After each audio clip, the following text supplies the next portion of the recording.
Hello students, कैसे हैं आप सब।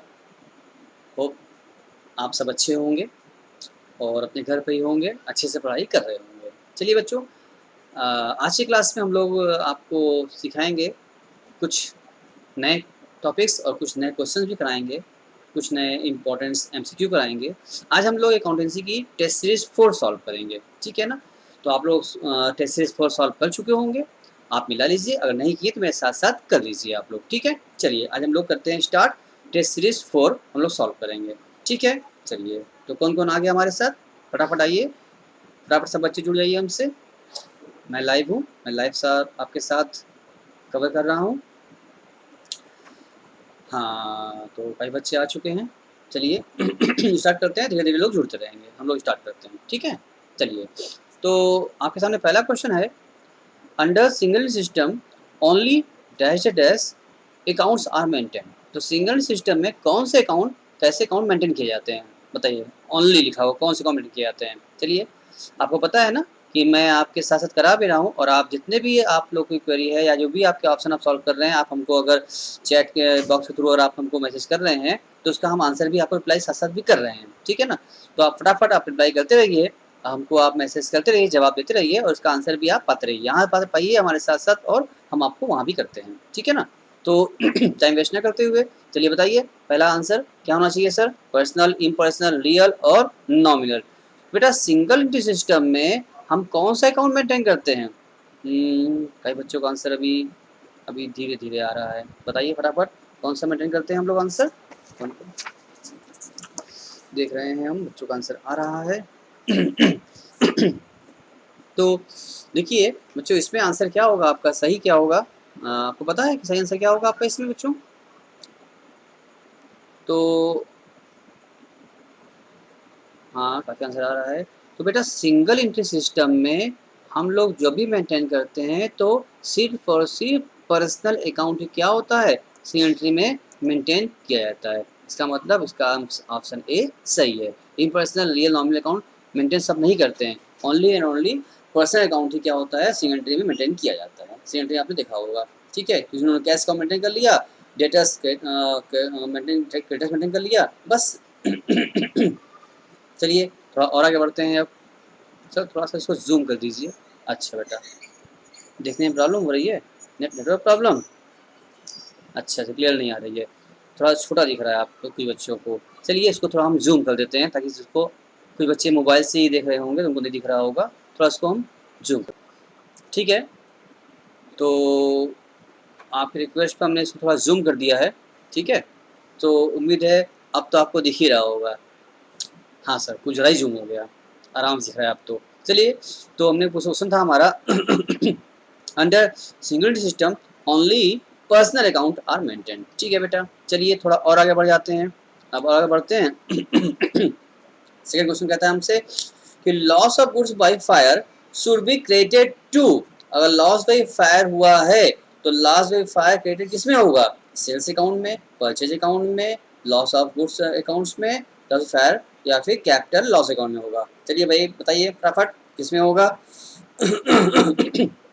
चलिए आपको problem, loss with fire account entry क्या होती है, सोचा है आपने कभी। Loss with fire account debit क्या होता है, टू किसमें करते हो, याद करो, टू सेल करते हो, लॉस हुआ है कि बिका है, लॉस हुआ बेटा ना, जिससे सेल तो होना नहीं चाहिए, इसका मतलब सेल होगा नहीं, कैपिटल लॉस मेरा है नहीं, ठीक है ना।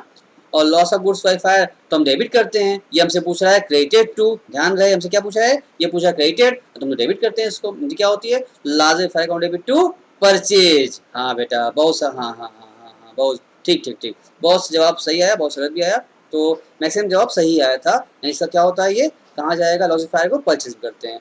लॉसिफायर के पर जितने क्वेश्चन बन सकते हैं, लॉसिफायर का एक अलग से कॉन्सेप्ट हम बनाएंगे, और कल की क्लास में हो सकता है कि हम आपको लॉसिफायर का ही एक पूरा डायग्राम लेकर हम आपके सामने आएंगे, और लाइव हम आपको बताएंगे लॉसिफायर का क्या क्या ट्रीटमेंट होता है, कि इंश्योरेंस हो तो क्या हो, और इंश्योरेंस नहीं होता है तो क्या होता है, अमाउंट कैसे एडजस्ट किया जाता है, सब डिस्कस हम कल करेंगे आपसे, ठीक है। तो आप कंटिन्यू रहिए हमारे साथ, सब कुछ सीख जाएंगे आप। आइए। अरे सर थर्ड करिए पहले, कहाँ चले गए आप, आ रहे हैं बेटा रुको, इतना क्यों घबराते हो, आ गए, चलो थर्ड पर। Cash book does not record, अब बताइए कैश बुक क्या रिकॉर्ड नहीं होता है? Credit purchase, credit sale, outstanding expenses और ऑफ द अबव। सर ये तो बहुत आसान क्वेश्चन था, ये तो हमें लगता है सब भाई बच्चे बता ही देंगे। हाँ बताइए, मैं देख रहा हूँ, बताइए फटाफट इसका आंसर आ रहा है।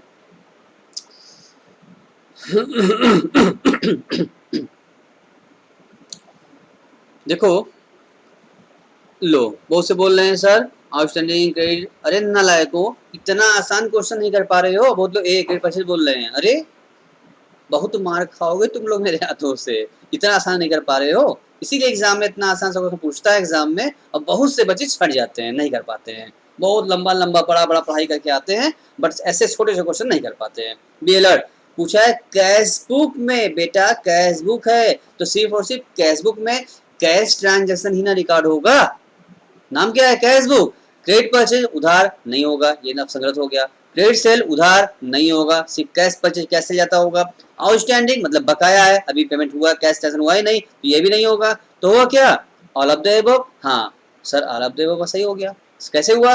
पूछा यहाँ डज नॉट, ध्यान रहे नॉट लगा दिया है, ये नॉट लगाते ही आपका दिमाग खराब हो गया। बी अलर्ट, यहाँ लिखा है डज नॉट रिकॉर्ड, क्या रिकॉर्ड नहीं होता है? तो sir credit purchase, credit sale, outstanding तीनों रिकॉर्ड नहीं होता है, तो सिर्फ कैश होता है ना, तो यहाँ नॉट लगा दिया था, ध्यान रहे। यहाँ पर एक ऑप्शन क्या हो गया? तीनों रिकॉर्ड नहीं होता है, और अब ये ऑप्शन आपका सही हो गया।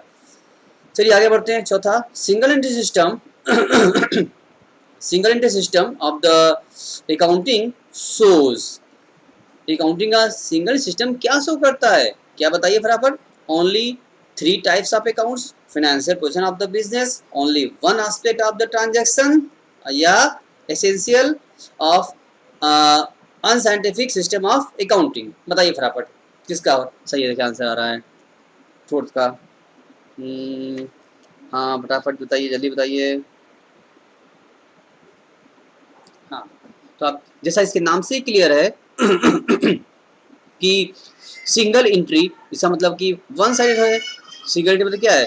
वन साइड जा रहा है, तो जब सिंगल एंट्री बात करेंगे, वन साइड बात करेंगे, तो only one aspect of the transaction record किए जाते हैं, तभी कहलाता है ये मेरा सिंगल एंट्री।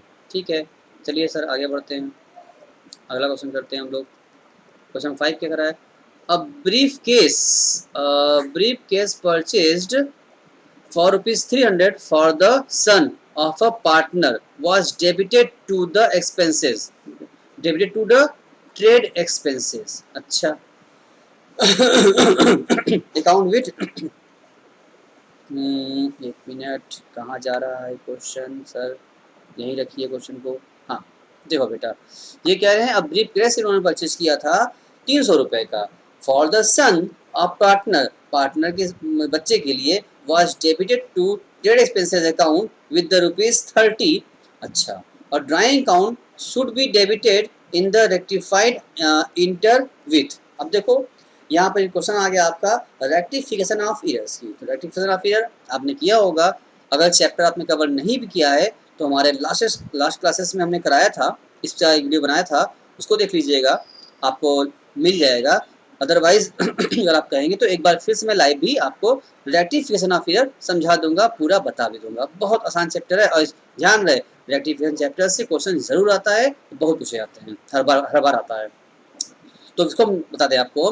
तो बेटा यहाँ पर क्या हुआ? 2 गलती हो गया, इन्होंने 2 मिस्टेक कर दिया। पहली बात तो 300 की जगह पर क्या किया रिकॉर्डिंग?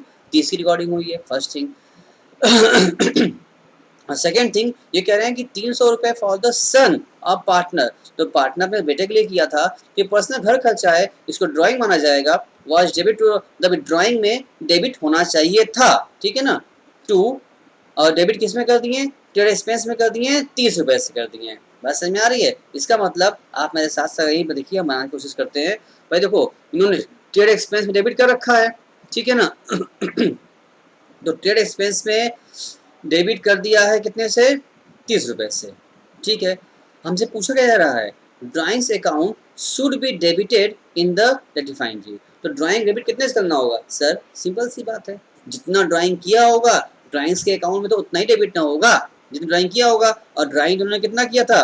ड्राइंग तो 300 से किया था, इसका मतलब ड्राइंग में भी हमको रेक्टिफायर एंट्री पास करने के लिए नहीं कहा जा रहा है, हमसे ये पूछा जा रहा है बताओ ड्राइंग अकाउंट में कितना डेबिट हो। Drawing account should be debited in the rectifying entry will be क्या होगा, यानी 300 था। अब आपको अंदाज तो लग ही गया होगा अब तक। चलिए बताइए फटाफट क्या आंसर आ रहा है, देखें हम भी। हाँ हाँ सही आंसर आ रहा है। इसका मतलब इसका आंसर जो आप लोगों ने भेज रहा है सही है, ये आंसर आपने कह रहा है, इसका आंसर 300 रुपये ही होगा, क्योंकि बेटा इंट्री पास नहीं करा रहा हमसे, वो ये कह रहा है कितना डेबिट करना है। तो भाई ड्राइंग किए थे और टेस्ट में डाल दिए थे, तो उससे मतलब नहीं इंट्री पास करना होता है, सिखाते हैं आपको। लेकिन ये कह रहा है कि ड्राइंग पर पूछा है कि ड्राइंग कितना डेबिट होना चाहिए था, ड्राइंग में नहीं किए थे, ड्राइंग में 300 डेबिट कर दो, ठीक है ना। चलो अब डिफॉल्ट डाल दी आप डाल दी, ये तो बात की बात है। आइए अगला पूछ रहा है आपसे छूट गया क्वेश्चन क्या, अच्छा सर एक मिनट, अभी हम ले आते हैं, वापस ले आते हैं क्वेश्चन को। कहाँ भाग के जाएगा, वापस आओ भाई, बच्चे बुला रहे हैं। हाँ, which of the following is not profit institution, इसमें से कौन सा नॉट फॉर प्रॉफिट है। Club, college, private enterprises, college और या फिर हॉस्पिटल। सर ये तो आसान सी बात है, इसका आंसर तब फटाक से आप बता दें कौन बता रहा है इसका आंसर, देखें तो हाँ सब सही आंसर आ रहा है भाई। नॉट फॉर प्रॉफिट लिए क्लब होता है, कॉलेज हॉस्पिटल होते हैं, प्राइवेट प्राइज जो होते हैं वो प्रॉफिट के लिए होते हैं, वो नॉट फॉर प्राइज नहीं होते, नॉट फॉर प्रॉफिट नहीं होते। अच्छा सर आगे बढ़ जाते हैं हम लोग। अब क्या रहा है, wages of workman employed for setting of new machinery, ध्यान रहे, ध्यान तो यहीं पकड़ना है आपको, यहाँ पकड़ना था आपको न्यू मशीनरी, ठीक है ना। शुड बी डेबिटेड टू, ठीक है ना, नया मशीनरी जो लिया था वेजेस दिया कि हम किस में होगा, वेजेस में होगा, एक्सपेंसेस में होगा, मशीन में होगा या फिर इसमें होगा। तो सर कैपिटल रेवेन्यू एक्सपेंडिचर आपने पढ़ा होगा, अच्छे समझा होगा, और ये भी याद रहे कैपिटल एंड रेवेन्यू और डेफर्ड रेवेन्यू एक्सपेंडिचर में से एक क्वेश्चन आपके एग्जाम में रहेगा, हमेशा रहता है, ठीक है ना। ये सब बहुत इंपॉर्टेंट टॉपिक्स हैं जैसे क्वेश्चन पूछे ही जाते हैं, ठीक है ना, यही क्वेश्चन बनते हैं ज़्यादातर, ध्यान दीजिएगा। तो फिर आप बताइए कितना आंसर आ रहा है आप लोगों का, जल्दी बताइए कौन बता रहा है। चलिए देखिए बेटा, हमने बताया था आपको कि जब एक्सपेंसेस किया था कोई नया मशीनरी है, जब तक मशीन ऑन नहीं हो जाती, हमने सिखाया था आपको, बताया था लास्ट क्लासेस में, जब तक मशीन ऑन नहीं हो जाती तब तक का उसका सारा खर्चा मशीन अकाउंट यानी एसेट अकाउंट डेबिट रहता है, ठीक है ना। एक बार मशीन ऑन हो गई उसके बाद कोई भी एक्सपेंसेस होगा वो सब रेवेन्यू माने जाते हैं, जिसको कैपिटलाइज करना होगा, इसका आंसर सी सही है, मशीन में जाएगा, ठीक है। चलिए सर थोड़ा और आगे बढ़ते हैं, क्वेश्चन नंबर 8 करते हैं। चलिए point out the incorrect accounting equation, हाँ इसमें तब आपको समय लगेगा, देखते हैं कौन बताता फटाफट। चलिए जल्दी बताइए फट से, ये किसका आंसर आ रहा है। चलिए I am waiting for you all, फटाफट बताइए ये किसका आंसर सही आ रहा है।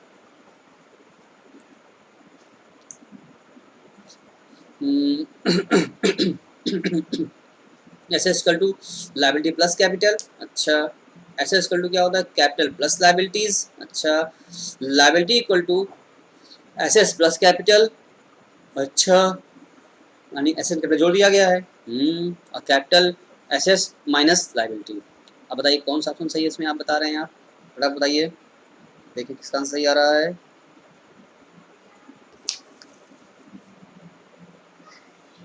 बच्चों आंसर आ रहा है, हाँ करिए करिए, ठीक है, हाँ कोशिश करिए। हाँ सर अनुज जी बताइए, एक बार ध्यान दीजिए, चेक कीजिए जो आप बोल रहे हैं, फिर से चेक कीजिए, चेक करके बताइए हमको आप, हम वेट करें आपका। ये क्वेश्चन समय चाहिए होगा इसलिए हम रुके हैं, चलिए कोई दिक्कत नहीं, आराम से समय लीजिए आप, आराम से, कोई हड़बड़ी नहीं है, आराम से कीजिए, सही कीजिए।